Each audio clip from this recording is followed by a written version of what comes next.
भारत और इंग्लैंड के test series खत्म होने के बाद अब सबकी निगाहें अब एशिया कप पे टिकी हुई है, क्योंकि एशिया कप इस बार थोड़ी सी वो गर्माहट देखने को मिल सकती है। जिस तरह से WCL में अगर हम बात करें, जहां पर भारत और पाकिस्तान के मैच होने थे इंग्लैंड में, वहां भारतीय टीम ने साफ लफ्जों में कह दिया था कि पाकिस्तान के साथ हम किसी भी स्तर पर मैच नहीं खेल सकते, चाहे वो द्विपक्षीय मैच हो, चाहे कोई गली टूर्नामेंट हो, चाहे कहीं का भी टूर्नामेंट हो, भारत पाकिस्तान मैच कभी नहीं खेलेगी।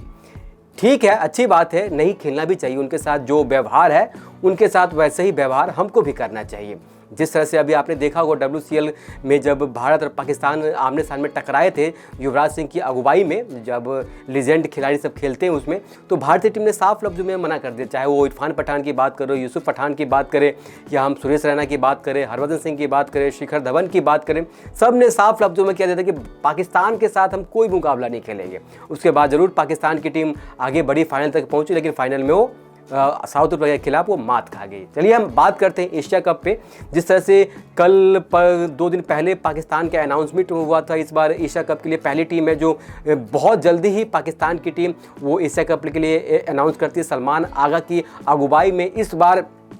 पाकिस्तान की टीम भारत से टकराने के लिए बेताब है। लेकिन जिस तरह से अभी हम बात करें, इस बार रिजवान और बाबर आजम उस टीम में शामिल नहीं है एशिया कप के लिए, लेकिन हम बात करेंगे क्योंकि आज तारीख है 19 अगस्त और आज बॉम्बे में 1:30 या 2 बजे भारतीय टीम का वो अनाउंसमेंट होना है, जहां पर BCCI के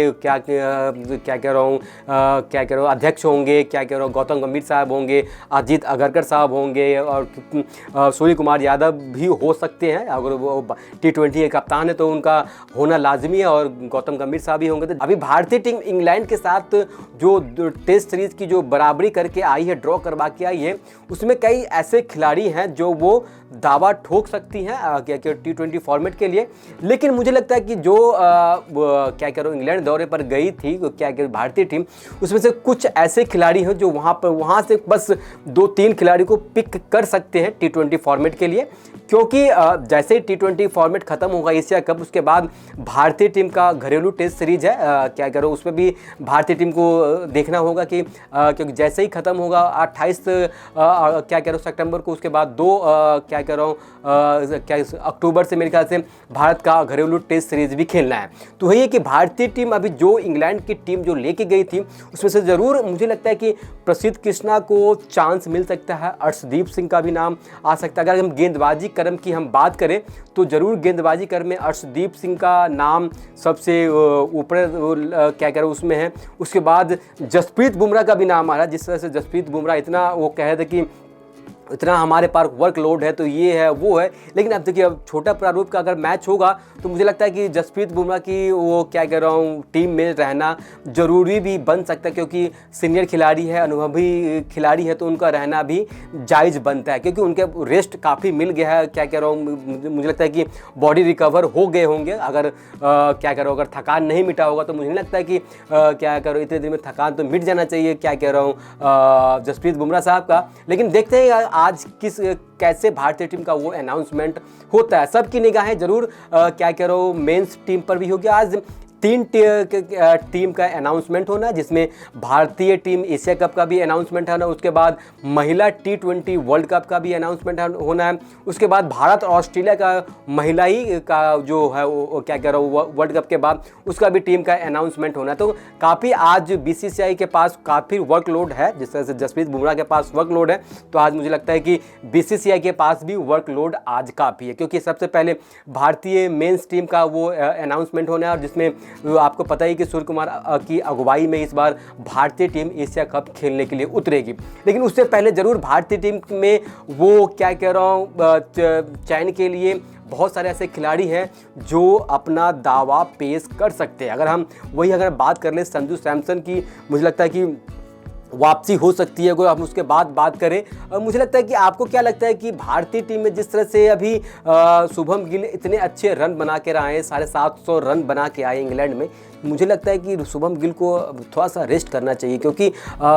ठीक है एक अच्छे रन बना के आए हैं इंग्लैंड की धरती से, लेकिन क्या कह रहा हूँ, अब उनको सोचना पड़ेगा कि जैसे ही वो T20 फॉर्मेट ख़त्म होता है उसके बाद ज़रूर भारतीय टीम का वो 2 टेस्ट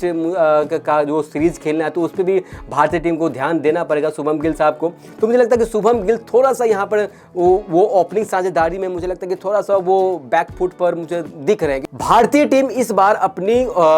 सलामी बल्लेबाज को थोड़ा सा मुझे लगता है कि चेंज कर सकते हैं। जिस तरह से अगर हम पहली चॉइस देखें अगर भारतीय टीम की उस सलामी बल्लेबाजी के लिए, तो संजू सैमसन का नाम और अभिषेक शर्मा का नाम वो पहले रेस में पहले पायदान पर है। उसके बाद जरूर बैकअप के तौर पर शुभम गिल और यशस्वी जायसवाल का अगर दोनों का नाम लिया जाए तो यशस्वी जायसवाल क्या कर शुभम गिल से थोड़ा सा आगे चल रहे हैं, क्योंकि दाव तो सभी कोई लगाने की कोशिश जरूर कर रहे हैं, क्योंकि T20 फॉर्मेट है और T20 फॉर्मेट आपको पता ही है कि जिस तरह से भारतीय टीम अभी T20 फॉर्मेट में उस ऊंचे दर्रे के खिलाड़ी से बैठे हुए हैं, चाहे वो एक दिवसीय की बात कर ले। जरूर भारतीय टीम थोड़ी सी टेस्ट में वो कमी 1-2 साल में देखने को मिली है, लेकिन वही हम छोटे प्रारूप की बात करें T20 में और क्या कह रहा हूँ एक दिवसीय में, तो थोड़ी भारतीय टीम यहाँ पे जरूर वो मजबूत दिख रही है और टीम से। तो जरूर क्या कह रहा हूँ आपको बता दिया कि संजू सैमसन और क्या कह रहा हूँ अभिषेक शर्मा, उसके बाद क्या कह रहा हूँ शुभम गिल, क्या यशस्वी जायसवाल, अगर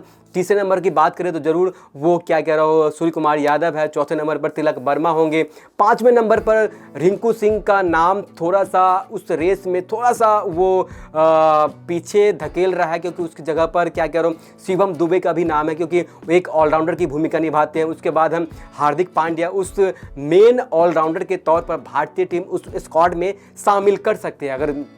गेंदबाजी क्रम की बात करें तो गेंदबाजी क्रम में जसप्रीत बुमराह के कंधों पर ही इस बार एशिया कप का जो गेंदबाजी खेमा है वो उतर सकती है, क्योंकि जहां तक एक रिपोर्ट की माने तो जसप्रीत बुमराह के नाम T20 फॉर्मेट में वापसी हो सकता है। उसके बाद हम आकाशदीप सिंह की बात करें, उसके बाद हम मोहम्मद सिराज का मुझे लगता है कि उनको रेस्ट दिया जाएगा। वही हम बात करें क्या कह रहा हूँ प्रसिद्ध कृष्णा की वापसी हो सकती है। उसके बाद हम बात करें अर्शदीप सिंह के, तो मुझे लगता है कि वो 100% उस एशिया कप में वो अपना दाव पेश कर चुके होंगे। और मुझे लगता है कि जिस तरह से भारतीय टीम इस बार क्या करूँ, कई ऐसे खिलाड़ी और भी हैं जो अपना दाव पेश कर सकते हैं, लेकिन उनका अभी उस क्या कह रहे स्क्वाड में जगह बनाना थोड़ा सा मुश्किल हो सकता है। अगर विकेट कीपर के तौर पर अगर देखें तो जरूर आरसीबी की तरफ से खेलते हुए पिछले साल जितेश शर्मा ने काफ़ी रन बनाए थे अपने बल्ले से, तो भारतीय और बीसीसीआई की नज़र जितेश शर्मा पर भी जाकर टिकी हुई, क्योंकि संजू सैमसन भी अच्छी विकेट कीपर कर लेते, लेकिन जितेश शर्मा का भी नाम एक क्या कह रहा हूँ विकेट कीपर के तौर पर उनका नाम पहले स्थान पर है। जरूर संजू सैमसन भी क्या कह रहा हूँ कि विकेट कीपिंग कर सकते हैं, लेकिन उनको क्या कह रहा हूँ ओपनिंग क्या कह रहा हूँ भारतीय टीम उसको सलामी बल्लेबाजी के तौर पर ही टीम में वो रख सकते। तो काफ़ी थोड़ा सा गहमा गहमी तो ज़रूर होने वाला है, क्योंकि बीसीसीआई के पास ऐसे बहुत ऐसे खिलाड़ी हैं जो क्या कह रहा हूँ, अगर इंग्लैंड की हम बात करें जैसे शुभम गिल ने क्या शानदार बल्लेबाजी की थी इंग्लैंड में, उसके बाद हम ऋषभ पंत की बात करें अच्छी बल्लेबाजी की, यशस्वी जायसवाल जरूर 1-2 मैच में फ्लॉप हुए, लेकिन उसके बल्ले से 2 शतकीय पारी निकली, एक ओपनिंग मैच में, एक सबसे लास्ट वाले मैच में ओपनिंग क्या कह रहा हूँ शतकीय पारी निकली है। उसके बाद हम अगर वही स्पिन डिपार्टमेंट की बात करें तो जरूर वो कुलदीप यादव का भी नाम है, वरुण चक्रवर्ती, रवि बिश्नोई और हमारे जो उप कप्तान है अक्षर पटेल, उनका क्या कह रहा हूँ चयन होना बनता है, क्योंकि सारे अभी यंगस्टर है, तो उनका T20 फॉर्मेट आपको पता ही है कि यंगस्टर के लिए है। तो मुझे लगता है कि ये जो 4 ऐसे खिलाड़ी हैं, चाहे रवि बिश्नोई हो, कुलदीप यादव हो, क्या कह रहा हूँ वही भारतीय उप कप्तान अक्षर पटेल हो या रवि बिश्नोई हो, तो उनका थोड़ा सा स्पिनर के डिपार्टमेंट में थोड़ा सा ये 4 खिलाड़ी हैं जो अपना दावा पेश कर सकते हैं। वही हम बात करें, जरूर आपने देखा हो कुछ दिन पहले भी नेट प्रैक्टिस करते दिखे मोहम्मद शमी, लेकिन मोहम्मद शमी के लिए थोड़ा सा ये T20 फॉर्मेट उनके लिए मुझे लगता है कि अब वो फिट नहीं हो पा रहे हैं, क्योंकि आने वाले 2026 की बात करें तो जरूर 26 में T20 वर्ल्ड कप भी है। तो मुझे लगता है कि ज़रूर क्या कह रहा हूँ, मोहम्मद शमी को थोड़ा सा और रेस्ट देने की ज़रूरत है, क्योंकि उनके साथ भी कई सारे ऐसे इंजरी का प्रॉब्लम आया था। उसके बाद ज़रूर वो टीम से बाहर गए थे, ज़रूर उन्होंने आईपीएल खेले थे, लेकिन उसके बाद मोहम्मद शमी की वो वापसी अब मुझे लगता है कि नहीं हो पा रही, क्योंकि अब क्या कह रहा हूँ, इंजरी के कारण कोई भी खिलाड़ी जब मैदान पर जब दूसरी बार उतरते हैं तो उनको डर लगा रहता है कि उस जगह पर दोबारा चोट न लग जाए। तो वही है कि मोहम्मद शमी को मुझे लगता है कि इस जगह पर फिट तो नहीं हो पा रहे, लेकिन चयनकर्ता पे वो डिपेंड है कि भैया आप किसको चयन करते हैं, क्योंकि हमसे बेहतर वहाँ पर क्या कह रहा हूँ, जो सेलेक्टर है, जो कप्तान है, जो बीसीसीआई के जो अध्यक्ष है, वो हमसे ज़्यादा बेटर जानते हैं। और जिस तरह से लोगों ने कयास लगा कर बैठे हुए कि ये होगा इनको टीम पे चुना जाएगा, तो मेरा भैया सीधा फंडा है कि जो कल खिलाड़ी का जो चयन होगा वो सर्वमान्य होगा, और बीसीसीआई ने अपने क्या कह रहा हूँ उस जो चयन करेगी वो सबके लिए मेरे ख्याल से सही होगा, क्योंकि हमसे ज़्यादा बेहतर वो लोग क्रिकेट को समझते हैं। उसके बाद महिला T20 वर्ल्ड कप का भी चयन होना है, उसके बाद फिर भारत ऑस्ट्रेलिया का जो महिला का जो द्विपक्षीय सीरीज है उसका भी चयन होना था। काफ़ी आज गहमा गहमी देखने को मिल सकता है बीसीसीआई में। तो आपको क्या लगता है कि कौन से खिलाड़ी T20 फॉर्मेट के लिए और एशिया कप के लिए फिट है, तो आप हमें कमेंट सेक्शन में ज़रूर बताइएगा। और हाँ, जाते जाते मैं आपको बता दूँ कि मतलब भारत और पाकिस्तान के जो मैच होंगे वो कई सारे ऐसे क्या कह रहा हूँ जो हमारे एक्सपर्ट हैं, जो क्रिकेट को ज़्यादा जानते हैं, जो क्रिकेट के पंडित कहे जाते हैं, उनका साफ कहना है कि मुझे लगता है कि उनका कहना है, और मुझे भी लगता है कि भारत पाकिस्तान का मैच वो नहीं हो पाएगा, क्योंकि अगर भारतीय टीम 2 मैच खेलती है, क्या कह रहा हूँ, अगर वही ग्रुप की बात करें तो ज़रूर ये ओमान, पाकिस्तान और यूएई है। तो अगर ओमान और यूएई से भी जीत जाती है तो ज़रूर भारतीय टीम अगर पाकिस्तान से नहीं भी खेलती है, मेरा मानना है अगर पाकिस्तान से नहीं भी खेलती तो 2 मैच जीतने के बाद ही भारतीय टीम जरूर सुपर 4 में चली जाएगी। तो यही कि भारतीय टीम और कई सारे ऐसे एक्सपर्ट हैं जो मान रहे हैं कि भारत और पाकिस्तान का मैच थोड़ा सा वो असमंजस का जो वो किला बनाने में थोड़ा सा और वो ऊंचे उठ रहे हैं, उनके जो टिक मार्क है कि पाकिस्तान का मैच या भारत का मैच होगा कि नहीं होगा। और मैं तो यही बता दूं कि भैया होना नहीं चाहिए। जिस तरह से भाई उनका जो हरकतें हैं, उनका हरकतों का जवाब ज़रूर देना चाहिए और ऐसा होना चाहिए। और कई ऐसे आगामी सीरीज हो, चाहे कहीं का भी मैच हो,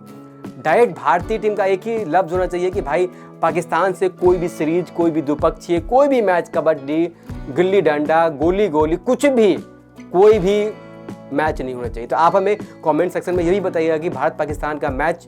होगा या नहीं होगा, आप देखना चाहते हैं ये भी हमें कमेंट सेक्शन में ज़रूर बताइएगा। अगर यही स्पोर्ट्स गॉसिप को लाइक नहीं किए हो तो ज़रूर आप लाइक कीजिएगा, सब्सक्राइब कीजिएगा, शेयर कीजिएगा और यूं ही भाई को सपोर्ट करते रहिएगा। तब तक के लिए धन्यवाद।